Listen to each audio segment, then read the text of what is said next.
Pjotr Krakowski vänjer till 0 Vestur. Är du nöjd med att i Krakowski där? Ja, vi tackar bara sitt i vi 2-0 attanför och vi kommer på 2-2.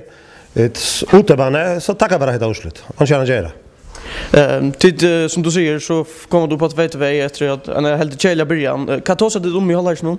Nej, vi tar så Vestur, vi tar så i halvlek. Vi har prövat vinna det distr. Vi har prövat vinna det distr. Vi allt i spalte, vi satsar på tröstia. Och i sätt halvlek då viskade det som att det lägger sig för offensivt att få ta avgörande mål. Hur gör det inte? Jag vet att det alltid var till mentalspelaren var du. Du finns inte komma till på 2-2 och så här så inte så vanligt urslut. Så det är bak automatiskt. Vi lukar spaltet och samma vi en alla på en hängande, ja. Kai kom och hade fyra sig efter att det jauna helt och du körde över rätt om det ganska prova jag sen det mera.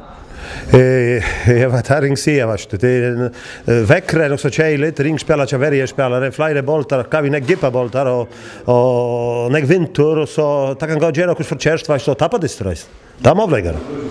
Till senast Pjotr, hur ser du nöjd vi början när John Vestur gör? Jag vet inte lattaren det då heter Lino onkli och spelaren okej jag kan säga och Milan ta sin rutin annars spelaren och Adam i Sverige och målman alla nästa 20 år eller centrum Maira. Nej. Ja, vi tackar för det. Adelaide.